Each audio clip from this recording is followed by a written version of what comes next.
All right, welcome back to Friday Briefing. We still have so much more coming up for you. Of course, apart from sports, we have Willis the Word Master, who's going to be joining us later on here on the show at 10 p.m. All right, now, before that happens, the Kenya Rugby Union is calling on the government to honor their promise of filling the financial gap left after sponsors exited the union. Now, the union is 91 million shillings short, which is halting the union's activities of preparing the national teams for continental activities.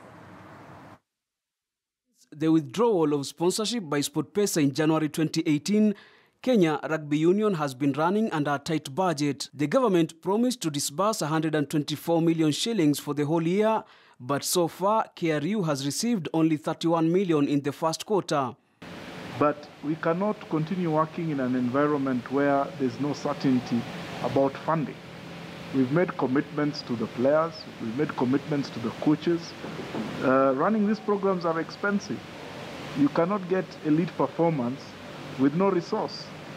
So we must plant the seed for us to harvest. The union is short of 91 million shillings, a situation which is halting its activities. The national 15-a-side rugby team, Simbas, are expected to travel to South Africa, where they will participate in build-up matches ahead of their opening Africa Gold Cup match against Morocco in Casablanca World Cup qualifiers campaign. It's quite a critical time, and it's a time that we need to make decisions whether we want to just be participants in the qualifiers or we are really serious to go to the World Cup. On the part of the KRU board, we are keen to go to the World Cup.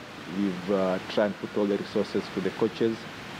We've conducted trials, and we believe we have the perfect team. And we actually need that support to come on through, because by and large the structures are there, by and large the playing numbers are increasing, but we're getting to a level whereby we need to get something to actually take us to the next level. The other team in camp include the national women's team Lionesses, who are preparing for the Africa Sevens Cup, and the national men's 7 team preparing for the Paris and London Sevens in June.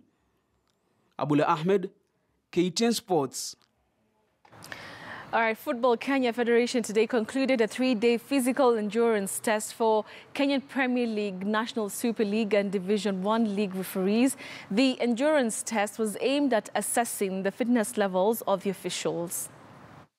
This is our second quarter, for your information. We had the pre-season, and then we have the second quarter. We are yet to do the MA and the last quarter.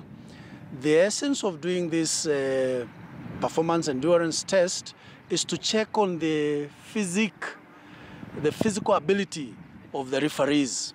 That is why we are doing this, because we want to bring them to the level where the players are. We have 2 assistant referees going for World Cup. We have Aden Marwa, who is going to Russia for World Cup. We have Mary Njoroge, who is going for Under-20 World Cup. And we have several others who have done semis, finals of the Champions League and Confederations Cup. Games ziko continuous. Sasa unakuja kwa pet ndio kuongeza ile fitness ya game. You find that matches nowadays have become challenging because you find that players have become more fast. So also as a referee, you're supposed to become fast so that you can be in position. 9 matches will be played as the Kenya Premier League enters round 16 this weekend, where Zito FC opened the fixtures with their tie against Ulinzi Stars, while Kakamega Homeboys entertained second-place Mathare United. Here is a look at the weekend fixtures.